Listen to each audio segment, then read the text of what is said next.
Halo, apa kabar pemirsa? Senang sekali kembali menjumpai Anda di Anjang Tanah. Ngobrol santai seputar wisata di Jogja, persembahan dari Dinas Pariwisata Daerah Istimewa Yogyakarta. Dan saat ini kita akan mengajak Anda untuk kembali berdiskusi seputar wisata Jogja. Kita kali ini berada di Jayakarta Hotel and Resort Yogyakarta. Nah, pemirsa, daerah istimewa Yogyakarta memiliki 4 kabupaten, 1 kota yang tentunya masing-masing memiliki potensi yang begitu luar biasa. Salah satunya adalah potensi yang ada di Kabupaten Bantul. Selain memiliki daya tarik wisata alam, Bantul juga dikenal sebagai surga kuliner. Sebut saja Mides, ayam ingkung, kemudian juga sate kelata, payek tumpuk. Banyak sekali kuliner di Kabupaten Bantul yang ternyata juga menjadi daya tarik tersendiri bagi para wisatawan. Kira-kira bagaimanakah Kabupaten Bantul bisa mempertahankan citranya sebagai surga kuliner di Yogyakarta? Kita akan ngobrol, kali ini saya sudah bersama dengan Sekretaris Dinas Pariwisata Daerah Istimewa Yogyakarta. Sudah bersama dengan saya di sini ada Ibu Anita Ferawati. Bu Vera, apa kabar? Baik, Mbak Arin, apa kabar juga? Baik Ibu, terima kasih. Sehat ya Bu ya? Alhamdulillah, harus sehat ya? Harus sehat, harus bahagia juga pastinya Bu. Harus bahagia, betul. Walaupun miskin, kalau kita tetap harus bahagia. Harus bahagia ya Bu, ya harus happy pokoknya. Baik, Bu Vera, ini ngomongin soal kuliner di Jogja ya Bu ya, khususnya di Kabupaten Bantul. Ternyata banyak sekali Bu kuliner yang banyak digemari oleh para wisatawan di Kabupaten Bantul. Sejauh ini seperti apa sih Bu Vera perkembangan dunia kuliner khususnya di Bantul dan juga di Jogja barangkali Bu? Ya, kalau perkembangan kuliner ya Mbak Arin, di Jogja dulu ya. Di Jogja kalau dibandingkan, sebenarnya kalau kita lihat, dari datanya BPS dibandingkan tahun 2019, kita lihat ya, ketika mulainya pandemi kan di 2020, itu memang mengalami penurunan dari jumlah penyedia makanan dan minuman dari resto seperti itu. Cuman kalau saya lihat, ini ada pergerakan baru, jadi tetap bertambah nih beberapa kafe, tapi konsepnya mereka memang sekarang inovasinya berubah. Berubah konsep ya Bu Betul, ya? jadi tidak hanya tempat makan, tapi saya lihat sudah jadi tempat destinasi juga, destinasi wisata. Nggak hanya wisata kuliner, tapi mereka wisata alam juga, menikmati view, kemudian yang mereka menyiapkan spot-spot yang instagramable, seperti itu. Jadi walaupun berkurang beberapa resto atau rumah makan memang tutup, tapi tumbuh juga yang baru dengan inovasi yang baru saya lihat. Kalau Bantul saya lihat memang khusus Bantul makanan tradisional kalau saya lihat perkembangannya beda dengan yang utara ya. Sleman, Kulon Progo seperti itu memang bergerak di seperti itu. Gunung Kidul. Kalau Bantul ini masih mempertahankan makanan tradisional saya lihat. Bu. Jadi seperti disebutkan Mbak Arin tadi, ada ingkung, mides, sate kelata itu masa di Jalan Imogiri masih favorit sampai sekarang. Kemudian ada kayak tumpuk juga ya Bu ya, geplak dan sebagainya. Betul, itu masih saya lihat Bantul masih mempertahankan tradisional dan itu memang kita harapkan akan seperti itu. Ya, jadi mungkin nanti wisatawan juga akan, kalau memang mau cari yang tradisional dia akan lari ke daerah Bantul. Kalau mungkin ada yang agak sekarang milenial seperti anak-anak sekarang itu mungkin ada yang daerah utara atau daerah barat seperti itu atau daerah timur. Kalau Bantul saya lihat perkembangannya masih tetap dengan yang tradisional. Bu, artinya juga di sini belum banyak yang baru.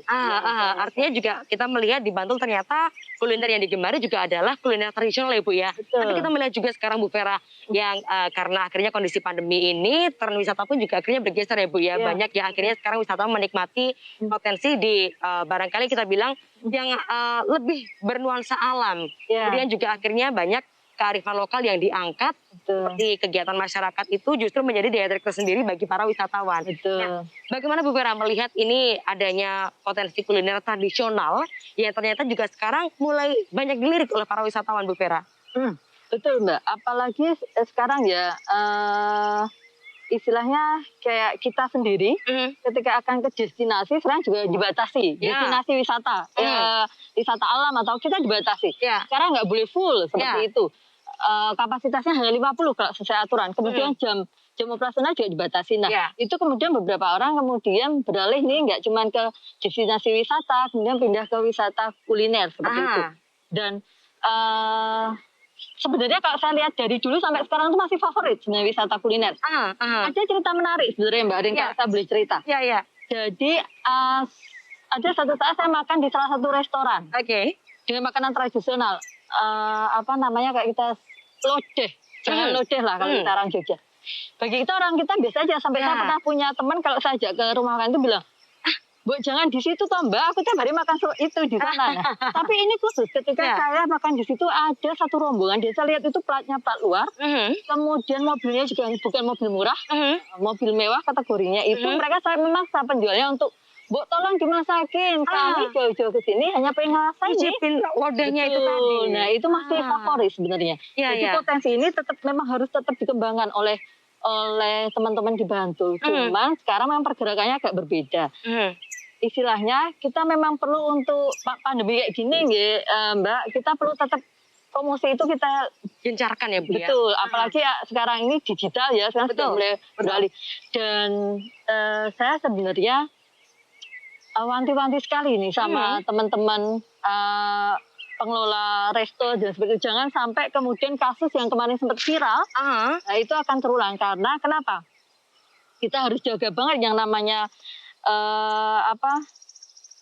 istilahnya image kita. Ya, betul. Untuk maintenance para wisatawan ini ya Bu ya. Kenapa? Karena ternyata pengunjung itu bisa salah satu sumber kita untuk melakukan promosi. Jadi ketika dia datang nih, kemudian dia mendapatkan semacam pengalaman kesan yang baik dari pengalamannya makan di tempat tersebut ya Bu. Betul. Kemudian dia akan melakukan promosi sendiri. Dia akan ngupload sekarang ini di medsos, kemudian dia akan bikin ulasan. Dan sebenarnya yang sangat menarik sekarang ini orang-orang kalau buka nih, misal nih dapat ada cerita ada ini loh resto baru di sini. Mereka kan buka kan di Google. Nah kemudian dia akan lihat ulasannya, ratingnya, rekomnya. Itu penting banget ketika kita harus menjaga nih reputasi kita, jangan sampai kemudian kita istilahnya karena ada satu momen kemudian kita saat itu kalau orang Jawa bilang butoke, sekalian nih ketika akan dapat cuma sekali itu aja, kemudian orang nggak akan datang lagi. Nutuk tadi ya Bu ya. Oke, baik. Itu. Artinya juga di sini sebagai pelaku kuliner pun juga tidak bisa berdiam diri saja ya Bu ya, harus ada inovasi yang terus dilakukan. Dan kalau kita melihat sekarang Bu Vera, yang berkembang ini bukan hanya sekedar kuliner tradisional saja Bu ya. Banyak kafe mulai bermunculan, kemudian juga banyak resto-resto baru dan sebagainya yang semua berbau kuliner ini mulai bermunculan di Yogyakarta. Kira-kira bagaimana sih Bu Vera para pelaku kuliner, khususnya juga para pelaku kuliner tradisional di Bantul kita melihat ya Bu ya.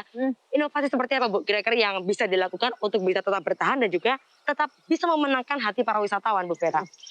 Kalau untuk segi makan tradisional mereka harus tetap jaga ya. Apa yang sudah mereka kayak resepnya harus tetap. Cuman sekarang memang yang seperti saya bilang, inovasi ketika mereka harus melakukan promosi itu jangan cuma menunggu, jangan cuma hanya mulut dari mulut. Mereka harus belajar IT seperti itu, harus mulai juga bikin iklan seperti itu, cari angle-angle yang bagus untuk motret makanan kemudian diposting seperti itu. Jangan lupa kemudian dengan kondisi pandemi seperti ini prokes harus tetap dilakukan. Jadi cuci tangan di depan itu harus tetap ada, peringatan untuk selalu memakai masker juga harus ada. Kemudian prinsip CHSE yang harus bersih, kemudian harus sehat, kemudian harus apalagi itu aman, itu harus terapkan ya Bu ya. Harus, dan itu harus dijaga. Betul. Seperti itu, karena sekarang orang juga akan berpikir ketika banyak banget ya di situ, kemudian yang jual nggak pakai masker nih, itu pasti balik badan. Karena kondisi seperti ini, jadi itu yang memang harus diperhatikan oleh teman-teman penyedia makanan dan minuman di Bantul. Kalau untuk resep tradisional, saya sepakat tetap harus dilestarikan ya Bu ya. Betul. Cuman sekarang memang harus ada beberapa inovasinya, mungkin lebih juga penyajiannya mungkin seperti itu. Jadi yang mungkin lebih menarik seperti itu. Jadi ini ya Bu ya, konsep tradisional pun tetap harus berjalan tapi tanpa mengesampingkan adanya faktor-faktor yang juga harus dijaga. Salah satunya tadi terkait dengan keamanan, juga terkait dengan bagaimana promosinya, tetap harus menyesuaikan dengan keadaan dan juga digitalisasi yang ada saat ini Bu Vera ya. Betul, betul. Baik, nanti kita akan lanjutkan lagi Bu Vera, kita akan jeda saja pemirsa. Dan nantinya kita akan mengajak Anda untuk berbincang lebih lanjut bersama dengan dua narasumber kita berikutnya. Jangan kemana-mana, tetap bersama kami di Anjang Sana.